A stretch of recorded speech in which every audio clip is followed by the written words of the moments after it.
نستعين اللهم صل على سيدنا ومولانا محمد وعلى آل سيدنا ومولانا محمد وبارك وسلم. الصلاة والسلام عليك يا رسول الله وعلى آلك وصحابك يا رسول رب العالمين. بسم اللہ الرحمن الرحیم. الذین وہ لوگ یبخلون جو بخل کرتے ہیں، کنجوسی کرتے ہیں، وَيَأْمُرُونَ النَّاسَ اور حکم دیتے ہیں لوگوں کو، بالبخل بخل کا، خود بھی بخیل ہے لوگوں کو بھی بخیل بناتے ہیں، وَيَكْتُمُونَ اور وہ چھپاتے ہیں، ماں جو کچھ آتاہم اللہ اللہ تعالیٰ نے دیا ہے ان کو، من فضلہ اپنے فضل سے، وَأَعْتَدْنَا اور تیار کر رکھا ہے ہم نے، لِلْكَافِرِينَ کافروں کے لیے، عذابًا مہینا رسوائی والا عذاب، اہانت رسوا شرمندگی والا عذاب. والذین اور وہ لوگ ينفقون جو خرچ کرتے ہیں، اموالہم اپنے مال، ریا الناس لوگوں کے دکھلاوے کے لیے، ولا یؤمنون وہ ایمان نہیں لاتے اور ایمان نہیں لاتے باللہ اللہ پر، ولا اور نہ ہی بالیوم الآخر آخرت کے دن پر. ومن یکن اور ہو جائے الشیطان و شیطان لہو جس کے لیے، قرینہ ساتھی، بس جس کا دوست شیطان بن جائے، فساء از بہت ہی برا ہے شیطان قرینہ دوستی میں. وہ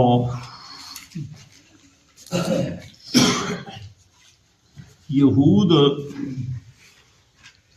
جو نئے نئے مسلمان تھے، وہ خود تو ظاہری بات ہے خرچ نہیں کرتے تھے، یا کچھ منافق تھے ظاہری بات ہے وہ بھی خرچ نہیں کرتے، لیکن وہ مسلمانوں کو بھی کہتے تھے یہ نیا دین ہے، پتہ نہیں کل کیا ہو جائے، مکے والے آئیں ان کو ختم کر دیں، اور تم اپنا مال ایسی فضول زکاتوں میں اور صدقات میں اور جہاد میں اور ان چیزوں میں خرچ کر رہے ہو. خود بھی نہیں کرتے تھے اور لوگوں کو بھی منع کرتے تھے. ایک اس کا مطلب یہ ہے. دوسرا مطلب یہ ہے کہ یہود کے علماء تورات میں پیارے محبوب صلی اللہ تعالیٰ علیہ وآلہ وسلم اور اسلام اور قرآن کے متعلق جتنے بھی احکامات آیات تھیں تورات کی، وہ کچھ چھپاتے تھے، اور بڑے علماء چھپاتے تھے، اوروں کو بھی کہتے تھے کہ اس کو چھپاؤ. اللہ فرماتے ہیں جو ہم نے اپنے فضل سے ان کو دیا ہوا تھا، یعنی مالی طور پر بھی، اور حضور علیہ السلام کی صفات، شان، حضور کی نعت اور حضور علیہ السلام کی دین اسلام کی حقانیت، اللہ فرماتے ہیں ہم نے اپنے فضل سے ان پر اشکارا کر دی تھی، یہ اس کو چھپاتے. دو مطلب ہو گئے، مالی بھی اور روحانی بھی. ہم نے اللہ فرماتا ہے تیار کر رکھا ہے کافروں کے لیے رسوائی والا عذاب. جو ایسا کرتے ہیں وہ کافر ہیں. ایک ہم جو کرتے ہیں مال میں کنجوسی تھوڑی بہت، تو یہ اس کفر تک بات نہیں ہوتی، وہ تو تھے ہی کافر نا، وہ منافق تھے، یہود تھے ہی کافر. اب اگر کوئی کنجوسی کرتا ہے تو وہ گناہگار ہو. بخیل آدمی کافر نہیں ہے، گناہگار جو اپنی ضروریات کے لیے بھی خرچ نہیں کرتا، اللہ نے دیا ہوا ہے، اللہ نے اپنا فضل کیا ہوا ہے، اور خود بھی نہیں کھاتا، اپنے بچوں کو بھی نہیں کھلاتا، اور لوگوں کو بھی کہتا ہے کس لیے فضول خرچ کرتے ہو، یہ ہے وہ ہے. دینی کام میں کوئی بندہ خرچ کر رہا ہے، حج پہ جا رہا ہے، عمرے پہ جا رہا ہے، قربانی کر رہا ہے، تو یہ اپنے طور پر اس کو کبھی ڈائریکٹ کبھی انڈائریکٹ منع کرتے ہیں کہ کیوں فضول خرچ کسی چیز کر رہے ہیں، بچانا چاہیے بچوں کے لیے، یہ کرنا چاہیے وہ کرنا چاہیے. تو بہرحال بخیل ہونا بذات خود بہت بری بات ہے، اور پھر لوگوں کو بھی بخیل بنانا ہے. بعض لوگ ایسے ہوتے ہیں. چھپانا جو ہے نا مال کا، یہاں وہ مراد نہیں ہے. چھپانے سے مراد یہاں اللہ کا فضل چھپا رہے ہیں، اور صدقات کے لیے، زکوٰۃ کے لیے، اور اس کے لیے مانگے جائے یا کہا جائے جہاد کے لیے دو تو نہیں دیتے، ہمارے پاس تو کچھ نہیں ہے. آپ جو اپنا مال رکھتے ہیں، حفاظت کرتے ہیں، یہ چھپانا نہیں ہے. ہر کسی کو اپنے مال کی حفاظت کرنی ہے، تو اس کو چھپانا نہیں ہے. ضروریات کے لیے آپ خرچ کریں گے، چاہے وہ دینی ضرورت ہے، حقوق العباد کی ضرورت ہے، اپنی ذاتی ضروریات ہیں، اس پہ آپ خرچ کرتے ہیں اور اس کو محفوظ رکھتے ہیں. یہ محفوظ رکھنا چھپانا نہیں ہے. ظاہری بات ہے کہ دولت کو چھپائیں گے، نہیں چھپائیں گے تو کوئی چھوڑے گا نہیں. دوسری آیت مبارکہ میں بعض منافقین ایسے تھے کہ خود تو ایسا بھی کرتے تھے، لیکن جا کے اعلانیہ حضور علیہ السلام جب جہاد کے لیے، مالی جہاد کے لیے ترغیب فرماتے اور صحابہ کرام مالی جہاد کے لیے پیسے دیتے، زکوٰۃ دیتے، صدقات دیتے، تو یہ لوگ بھی آگے بڑھ کے کچھ نہ کچھ دے دیتے تھے، اس لیے کہ ہمارا نفاق نہ پڑے اور یہ لوگ دیکھ لیں کہ ہم مومن ہیں، مسلمان. تو اللہ جل جلالہ نے ارشاد فرمایا والذین ينفقون اموالهم رئاء الناس، وہ لوگ جو لوگوں کے دکھاوے کے لیے مال خرچ کرتے ہیں اور ایمان نہیں رکھتے اللہ پر اور قیامت کے دن پر. ویسے ریاکاری کرنا شرک کے برابر ہے، کیونکہ ہم جو بھی عمل کرتے ہیں اللہ کی رضا کے لیے کرتے ہیں. نماز پڑھتے ہیں، صدقات کرتے ہیں، جو بھی عمل کرتے ہیں اللہ کے لیے کرتے ہیں. اب اگر کوئی یہ نیک عمل اس لیے کرتا ہے کہ لوگ دیکھیں تو اللہ کے مقابلے میں بات ہو گئی نا، تو یہ ریاکاری ہو گئی. اور ریاکاری اللہ کے مقابل، تو اس کو شرک تک بہرحال بات جاتی ہے. ریاکاری سے بچنا چاہیے. اب ریاکاری جو ہے نا یہ نیت پہ دار و مدار کرتی ہے. دیکھو ایک آدمی بری ہوئی محفل میں، مجلس میں 500 روپیہ، 1000، 10,000 جو توفیق ہے دیتا ہے. اس کا مقصد یہ ہوتا ہے کہ میں دوں گا تو یہ لوگ بھی دے دوں گے، ترغیب ہے ایک. تو یہ ایک عملی تبلیغ ہے، نیت کا فرق ہے نا. اور ایک آدمی رات کی تاریکی میں چھپ کے جاتا ہے کہ کسی کو پتہ ہی نہ چلے اور اس کو دیتا ہے. ٹھیک ہے، کسی کو دیتا ہے اور ذہن میں یہ ہے کہ یہ آدمی کہے کہ دیکھو کتنا اچھا ہے کہ رات کی تاریکی میں آیا ہے، چھپ کے مجھے دے گیا ہے. اب یہ ریاکاری ہے. اصل چیز کیا ہے؟ نیت ہے کہ چھپ کے بھی دے رہا ہے تو کم از کم جس کو دے رہا ہے وہ تو ایک کوئی آدمی ہے نا. اور نیت یہ ہو کہ آدمی دیکھ لے کہ میں کتنا اچھا ہوں، دیکھو رات کی تاریکی میں چھپا کے دے رہا ہوں. ٹھیک ہے، تو اصل چیز نیت ہے. چھپ کے دے رہا ہے، اللہ کی رضا کے لیے دے رہا ہے تو بڑی بات ہے. نفلی صدقات چھپ کے دینا بہتر ہے، اور جو واجب صدقات ہیں یہ اعلانیہ دینا بہتر ہے. لیکن اس کو الٹ بھی آپ کر سکتے ہیں کہ واجب صدقات بھی چھپ کے بھی دے سکتے ہیں اور نفلی اعلانیہ بھی دے سکتے ہیں. بہتری یہ ہے کہ جو واجب اور فرض صدقات ہیں، زکوٰۃ وغیرہ، فطرانہ، یہ اعلانیہ دے دیں، اور جو نفلی آپ دینا چاہتے ہیں ویسے صدقہ خیرات کسی کو چھپا کے دے دیں تو یہ بہتر ہے. بہرحال میں عرض یہ کر رہا ہوں کہ اصل چیز نیت ہوتی ہے کہ آپ کی نیت کیا ہے. مجمع عام میں دیتا ہے کہ لوگ دیکھیں گے یہ کتنا بڑا آدمی ہے، بہت برا کام. چھپا کے دیتا ہے اس لیے کہ کوئی دیکھے نہ، اللہ راضی ہو جائے تو پھر بڑی بات ہے. لیکن اس کو الٹ کر لو، نیت خراب ہے تو اکیلے میں بھی دے تو گناہ ہے، اور نیت اچھی ہے تو مجمع بھی دے تو عملی تبلیغ. اصل چیز کیا ہے؟ نیت، کہ آپ کا ارادہ کیا ہے، اللہ کی رضا ہے یا مخلوق کو دکھانا مقصود ہے. اگر مخلوق کو دکھانا مقصود ہے تو کل بروز قیامت اللہ رب العالمین ارشاد فرمائے گا، آدمی آئے گا، یا اللہ میں نے جہاد کیا تھا، میں نے اسلام کے لیے یہ خدمات انجام دی ہیں. اللہ تبارک و تعالی جل جلالہ ارشاد فرمائے گا کہ تو نے جہاد تو کیا ہے لیکن تیرے ذہن میں دل میں یہ ارادہ تھا، یہ نیت تھی کہ لوگ کہیں کہ کتنا بڑا مجاہد ہے، کتنا بڑا جہاد کرنے والا ہے، کتنا اچھے طریقے سے لڑ سکتا ہے، تو بس ٹھیک ہے لوگوں نے تیری تعریف کر دی ہے، میرے پاس تیرے لیے اجر نہیں۔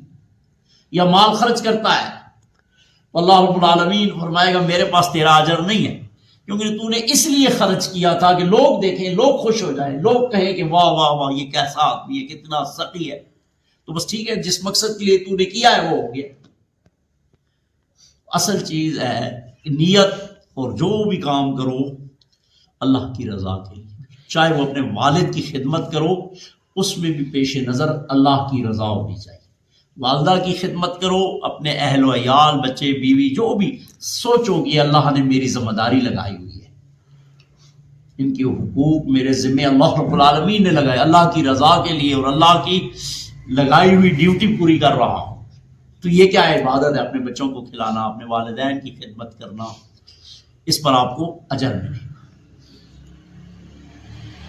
اور اگر جو لوگ نہیں کرتے تو پھر انہوں نے اپنا دوست شیطان کو بنا لیا ہے، کریم دوست ساتھی، اور اللہ فرماتا ہے یہ بہت ہی برا ساتھی ہے، شیطان بہت برا ساتھی ہے۔ اس گمان میں کوئی بھی نہ رہے کہ شیطان مجھے گمراہ نہیں کر سکتا۔ جتنا بھی آدمی بڑا ہو نا، شیطان کے شر سے محفوظ نہیں رہ سکتا۔ ہمارے اہل طریقت سیدنا حضور غوث پاک رضی اللہ تعالیٰ عنہ کی کرامت بیان کرتے ہیں کہ آپ بغداد شریف کے صحراؤں میں عبادت میں مصروف تھے کہ ایک روشنی نمودار ہوئی، روشنی سے آواز آئی کہ اے عبد القادر میں نے تجھے بخش دیا ہے، عبادت نہ کر۔ تو آپ نے تھوڑا سا مراقبہ فرمایا، سوچا یہ آواز تو اللہ کے نبی کو نہیں آئی، میرے جد اعلیٰ امام الاولیاء کو نہیں آئی، صحابہ کو بدر میں نہیں آئی، احد میں نہیں آئی، میرے جد اعلیٰ کو کربلا میں نہیں آئی، تو میں کون ہوں کہ مجھے یہ آواز آتی ہے؟ جب حضور کی چھٹی نہیں ہوئی، میرے جد اعلیٰ علی کی ایک نماز قضا ہوئی تو سورج پلٹا لیکن پڑی ہے، تو میں کون ہوتا ہوں کہ مجھے عبادت سے چھٹی مل جائے؟ چنانچہ آپ سمجھ گئے کہ یہ شیطانی عملہ ہے، تو آپ نے لا حول پڑھا، لا حول ولا قوت الا باللہ العلی العظیم۔ یہ بعض لوگ پڑھتے ہیں لا حول ولا قوت، اتنا پڑھ کے چپ ہو جاتے ہیں، یہ بہت سخت گناہ ہے۔ یہ ایسے ہی ہے جیسے آپ کلمہ پڑھتے ہیں لا الہ، کوئی خدا نہیں، الا اللہ نہ کہیں تو لا الہ تو گناہ ہو گیا، شرک ہے۔ لا الہ کوئی خدا نہیں ہے، اصل چیز ہے الا اللہ، کوئی خدا نہیں مگر اللہ الہ ہے۔ ایسے ہی لا حول ولا قوت الا باللہ العلی العظیم، یہ کہنا ہے۔ اکثر لوگ لا حول ولا قوت کہتے ہیں، الا باللہ العلی العظیم لازماً ساتھ کہنا ہے۔ الا باللہ کہہ لو گے، العلی العظیم کہہ لو تو زیادہ ثواب ہوگا، اللہ کی صفت بیان ہو جائے گی، لیکن کم از کم الا باللہ ضرور بالضرور کہنا ہے۔ اچھا، تو حضور غوث پاک نے جب یہ پڑھا تو وہ جو روشنی تھی نا وہ تاریکی میں بدل گئی، اور ایک غضبناک سی بری سی آواز آئی، اے عبد القادر تیرے علم نے آج تجھے بچا لیا، تیرے علم نے تجھے آج بچا لیا ہے۔ تو آپ نے فرمایا ظالم دوسرا حملہ کرنا چاہتا ہے، میرے علم نے نہیں بچایا، میرے رب کے فضل نے بچایا، میرے رب کے فضل نے بچایا ہے، ٹھیک ہے۔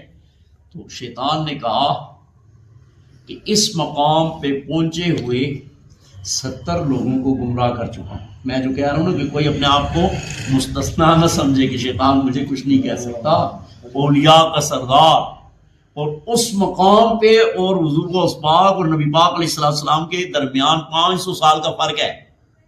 اس 500 سالہ دور میں کہہ رہا ہے کہ 70 اس مقام پہ پہنچے ہوئے کو گمراہ کر چکا ہوں۔ اس سے بات تو 1000 سال ہمارا وقت علیحدہ ہے نا حضور غوث پاک سے آج تک، تو آپ اندازہ کریں کہ کس دور میں آپ، اور اس دور میں وہ کہہ رہا ہے کہ اتنے لوگ میں گمراہ کر چکا ہوں۔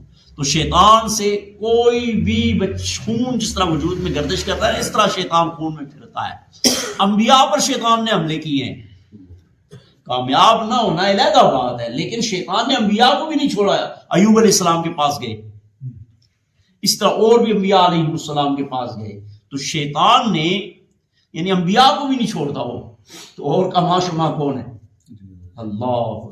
حضور علیہ السلام نے فرمایا میرا جو قرین ہے نا وہ میرے تابع فرمان ہے، وہ مجھے مطلب کچھ نہیں کہہ سکتا بلکہ میرے اوپر گویا کہ ایمان لایا وہ، یہ حضور کا خاصہ ہے اور کوئی بھی اس سے مستثنا نہیں شیطان سے۔ پھر دیکھ لو ترجمہ، الذین وہ لوگ یبخلوا جو بخل کرتے ہیں، کنجوسی کرتے ہیں، ویأمرون الناس اور لوگوں کو حکم دیتے ہیں بالبخل کنجوسی کا، ویکتمون اور چھپاتے ہیں ماں جو کچھ عطا فرمایا ہے ہم ان کو اللہ تعالیٰ نے من فضلہ اپنے فضل و کرم سے، وآتدنا اور ہم نے تیار کر رکھا ہے للکافرین کافروں کے لیے عذاب مہین رسوائی والا عذاب، والذین اور وہ لوگ ینفقون جو خرچ کرتے ہیں اموالہم اپنے مال ریا الناس لوگوں کے ریاکاری کے لیے، ولا یؤمنون اور ایمان نہیں لاتے باللہ اللہ پر، ولا بالیوم الاخر اور آخرت کے دن پر، یعنی وہ منافق۔ ومن یکن الشیطان اور ہو جائے جس کے لیے شیطان، لہو جس کے لیے، ومن اور یکن ہو جائے الشیطان و شیطان، لہو جس کے لیے، قرینا ساتھی دوست، فساء قرینا پس وہ بہت ہی برا ساتھی۔ اللہم صلی علی سیدنا مولانا محمد وعلی آل سیدنا و مولانا محمد وبارک وسلم۔